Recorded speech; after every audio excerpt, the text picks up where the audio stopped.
du Rwanda. Les amis, Martin Fayulu, c'est un leader de la coalition Lamuka et l'incarnation de l'inconstance politique. Son parcours est une succession de revirements qui trahissent son unique boussole, l'accès au pouvoir. Martin Fayulu avait accepté la proposition de Kabila avant d'être dévancé par Kamere et Tshisekedi pour un deal politique. Nous sommes en 2018. Martin Fayulu a combattu Kabila comme opposant avant de signer des accords avec lui. Récemment, il a appelé au dialogue avec Kabila et Nanga avant de créer le pacte de la patrie. Il est retourné vers Tshisekedi et l'a embrassé et puis est retourné derrière. Il a rejeté Tshisekedi. Dans cette volte-face permanente est le symptôme d'un homme dont l'unique boussole est l'accès au pouvoir, non l'intérêt général. Comme le souligne un observateur, Fayulu reste pour ses partisans comme pour ses adversaires l'un des rares hommes politiques constants du pays, mais cette constance est celle d'un homme qui n'a jamais varié dans son unique objectif, c'est le pouvoir. Il faut manger les pouvoirs. Et donc, aujourd'hui, Fayulu réclame un dialogue national, incluant directement les groupes armés. Il estime que le dialogue manque de clarté et plaide pour une facilitation de l'Union africaine et des autorités religieuses. Mais ces critiques, aussi nombreuses soient-elles, ne masquent pas l'essentiel. Il est prêt à s'allier avec n'importe qui pour accéder au pouvoir, y compris avec celui qu'il a combattu et traité hier des Judas. Et puis nous avons Matata Mponyo. Le 20 mai 2025, la Cour constitutionnelle de la RDC a condamné Augustin Matata Mponyo, ancien Premier ministre de Joseph Kabila, à 10 ans de travaux forcés pour détournement des fonds publics. Les faits sont accablants. Matata Mponyo était poursuivi pour des détournements des fonds alloués au projet du parc agro-industriel des Bukangalonzo. Un projet pilote qui s'étendait sur environ 80 000 hectares et qui avait pour but de contribuer à l'autosuffisance alimentaire de la RDC. Le montant du détournement est colossal, les amis. La Cour a retenu 2 chefs d'accusation, plus de 156 millions de dollars, détournés avec le Sud-Africain Christo Grobler Stephanus, 89 millions de dollars, détournés avec l'ancien gouverneur de la Banque centrale, Deogracia Mutombo. Au total, ce sont plus de 240 millions de dollars qui ont été détournés. Les gouvernements congolais avaient décaissé 285 millions de dollars. Pour ces projets, au moins 205 millions auraient été détournés et le chèque du projet aurait été planifié dès sa conception. Matata Mponyo a dénoncé un procès politique et il n'a jamais reconnu la compétence de la Cour constitutionnelle.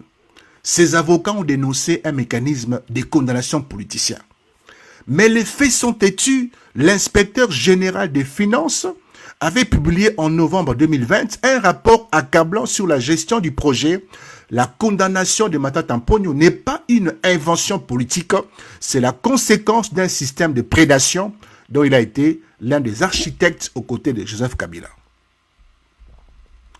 Comment justifier l'inclusion d'un condamné pour détournement de 250 millions de dollars dans un dialogue qui se veut vertueux? Cette contradiction est révélatrice. Les opposants ne réclament pas le dialogue pour la paix, mais pour l'amnistie et le partage de postes. Ils savent que seule une table ronde pourrait effacer leur casserole judiciaire. Et puis nous avons un certain monsieur Deli Sesanga, l'ancien rebelle du RCD Goma et du MLC. Deli Sesanga, député national et leader du parti En Vol, est un ancien membre de rébellion du RCD Goma et du MLC. RCD Goma, Rassemblement Congolais pour la démocratie, était une rébellion soutenue par les Rwandais, créée en 98 pour renverser Laurent Désiré Kabila. Le MLC, Libération, le Mouvement pour la libération du Congo, était une rébellion soutenue par l'Ouganda, dirigée par Jean-Pierre Mbemba. Sesanga a ainsi pratiqué à la fois le RCD Goma et aussi le MLC, les deux rébellions ayant servi de couverture aux agressions rwandaises et ougandaises.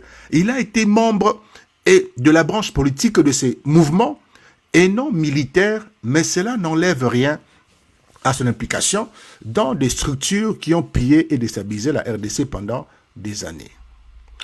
Les amis, le paradoxe est saisissant aujourd'hui. Sesanga, qui a été membre de la rébellion soutenue par les Rwandais et l'Ouganda, s'étonne aujourd'hui de la résurgence du M23 et décrète que l'occupation de Bunagana est le symbole de la faillite de l'État. Comme le souligne un observateur, comment comprendre que l'honorable Deli Sasenga, qui a eu le privilège de pratiquer à la fois le RCD Goma et le MLC, puisse s'étonner, autre mesure, de la résurgence du M23? Il doit savoir. Il est dans le secret des dieux. En réclamant un dialogue inclusif avec les rebelles, Deli Sasenga parle en connaissant de cause. Il sait comment fonctionnent ces rébellions. Il en a été membre, mais plutôt que de dénoncer le système, il cherche à y participer à nouveau, cette fois par la politique, plutôt que par les armes.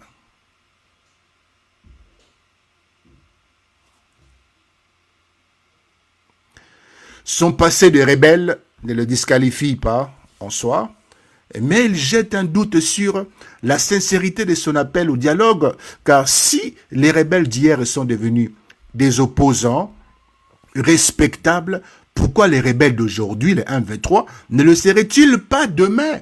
La conception de ces messieurs.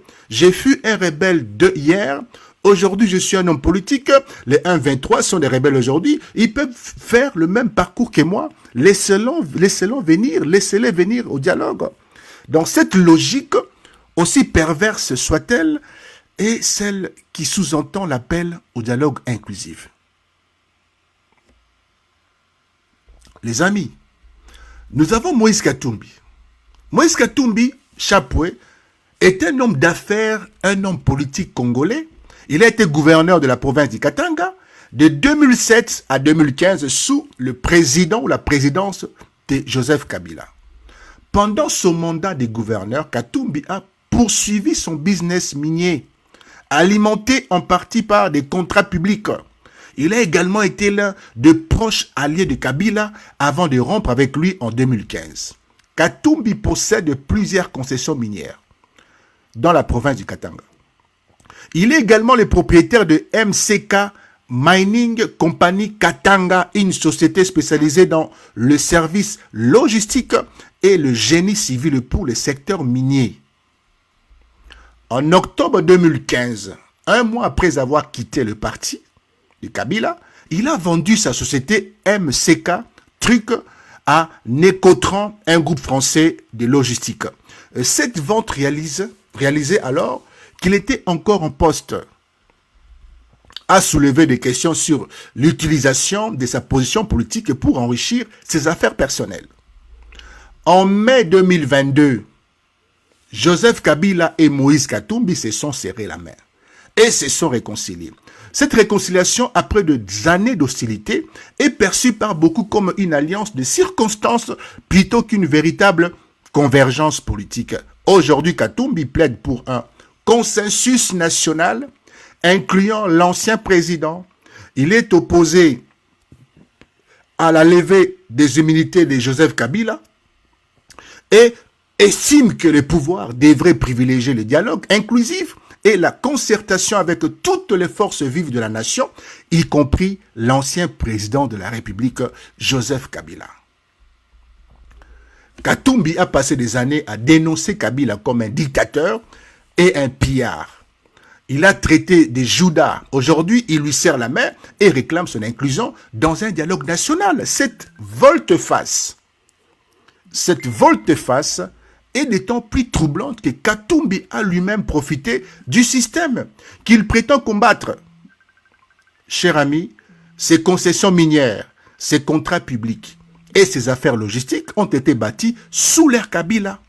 En réclamant le dialogue avec Kabila, il ne fait que revenir à ses anciennes habitudes, le partage du pouvoir. Et une fois qu'on a compris ça, penchez-nous un peu sur d'autres acteurs. La CENCO, la conférence épiscopale nationale du Congo, occupe une place singulière dans le paysage politique congolais.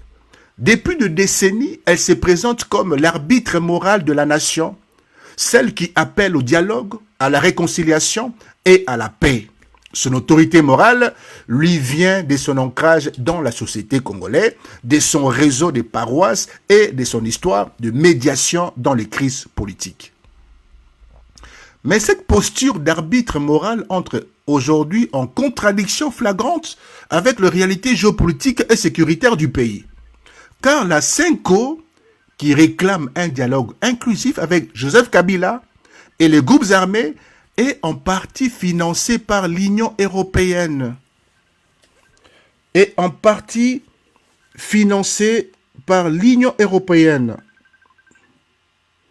Un instant, cher ami.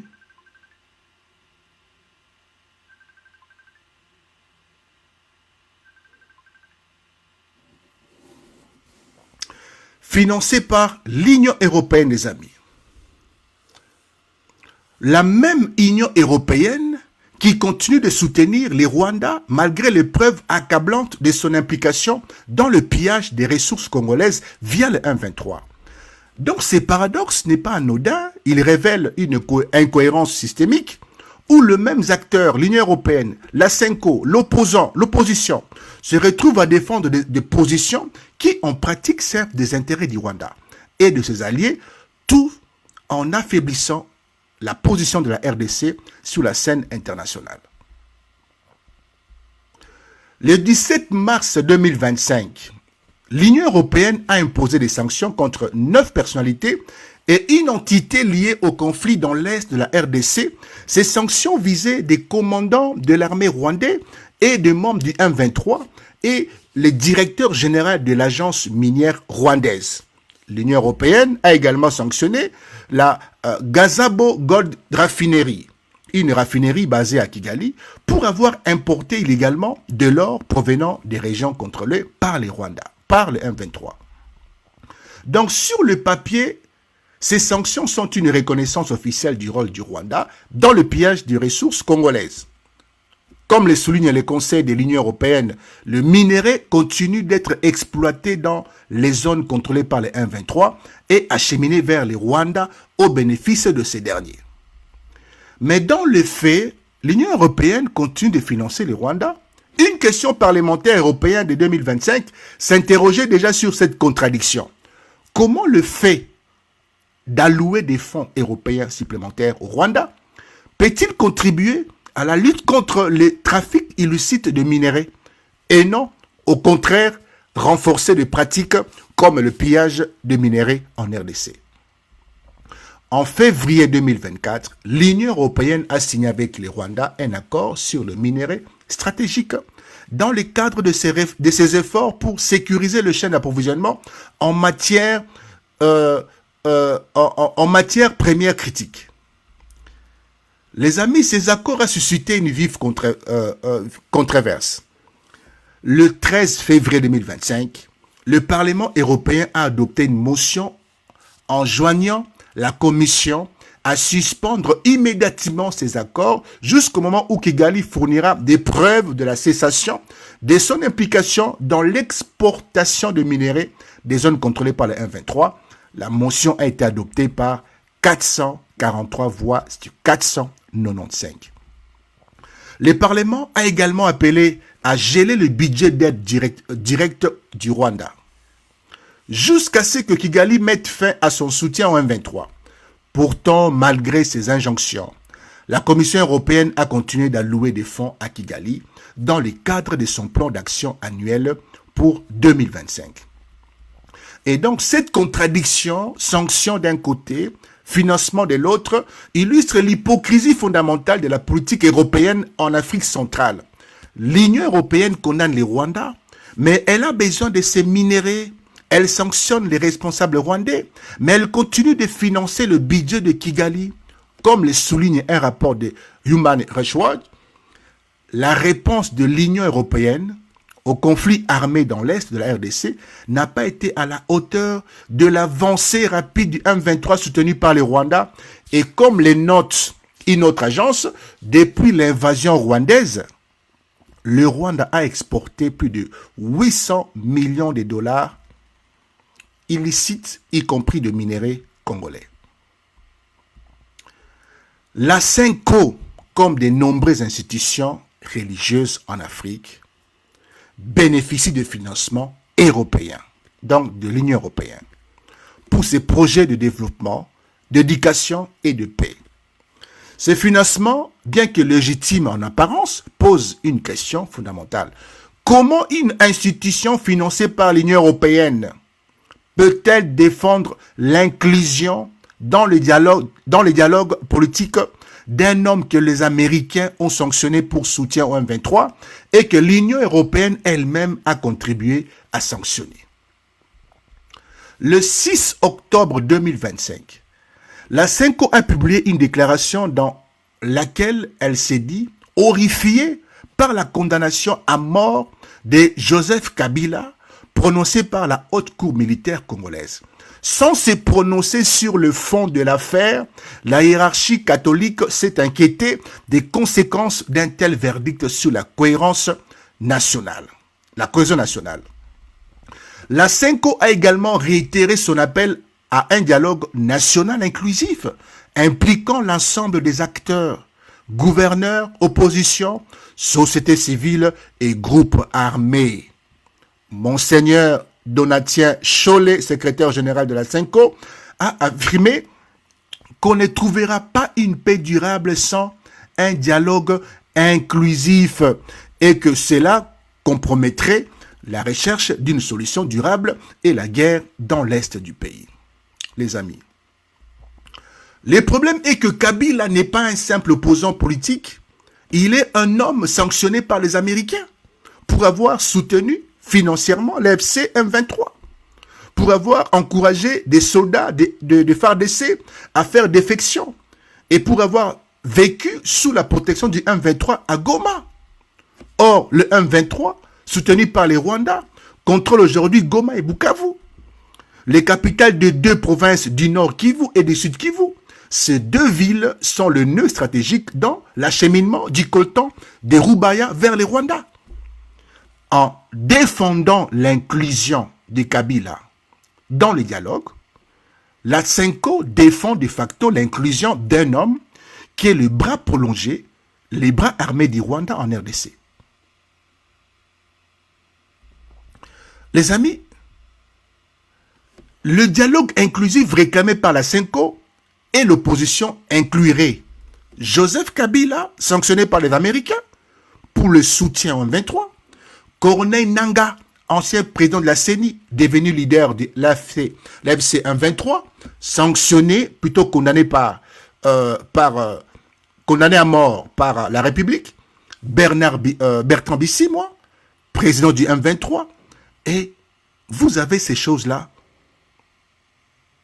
Cette position est intenable. Comme le souligne un article, la CENCO et les CC ont été critiqués pour l'implication des groupes rebelles dans leur processus de dialogue. Donc la CENCO, en défendant l'inclusion de Joseph Kabila et des rebelles, se retrouve dans une position paradoxale. Elle est financée par l'Union européenne, la CENCO, qui a sanctionné les Rwandais et les M23. La CENCO défend Kabila que les Américains ont sanctionné pour soutien au M23. Elle appelle au dialogue avec les rebelles qui occupent Goma et Bukavu et pillent le minerai. Elle affaiblit la position de la RDC sur le plan international en donnant une légitimité politique à ceux qui déstabilisent la RDC. Donc cette incohérence n'est pas neutre. en affaiblissant la position de Kinshasa, en donnant une légitimité à Kabila et aux rebelles, la CENCO sert objectivement les intérêts du Rwanda. Car plus la RDC est divisée, plus ses élites sont occupées à se disputer le pouvoir, plus le Rwanda peut continuer à piller ses ressources en toute impunité. Comme le souligne un article de la potentielle, la CENCO estime que le fait que l'union sacrée ait d'ores et déjà exclu Joseph Kabila, Corneille Nangaa et Bertrand Bisimwa du futur dialogue envoie un signal clair. Les pardons et la réconciliation ne sont envisagés qu'à sens unique. Mais cette critique, aussi fondée soit-elle sur le plan moral, ignore la réalité géopolitique. Kabila, Nangaa, Bisimwa ne sont pas des victimes. Ils sont les architectes du chaos qui permet au Rwanda de piller la RDC, chers amis. Et donc, ce qui apparaît, c'est une chaîne d'incohérences qui, sans être coordonnée, sert les mêmes intérêts. L'Union européenne sanctionne le Rwanda, mais continue de le financer et de signer des accords miniers avec lui. La CENCO, financée par l'Union européenne, défend l'inclusion de Kabila et des rebelles dans les dialogues politiques. L'opposition congolaise réclamant les dialogues donne une légitimité politique à Kabila et aux rebelles. Kabila et les rebelles, soutenus par le Rwanda, continuent de déstabiliser le pays et de piller ses ressources. Le résultat de cette chaîne d'incohérence est simple. La RDC reste affaiblie, divisée et incapable de faire face au Rwanda, pendant que les élites se disputent le pouvoir, que la CENCO défend l'inclusion des rebelles et que l'Union européenne finance Kigali, tout en les sanctionnant, les Rwandais continuent de piller les minéraux de l'Est et la Chine continue évidemment d'empocher et de raffiner. Les amis, ce chapitre a démontré l'incohérence fondamentale de la CENCO et de ses soutiens européens. Et c'est là que nous allons chuter. Si une personne voudra intervenir, voudra parler, réagir, alors je vous céderai le micro, je vous céderai la place pour l'intervention.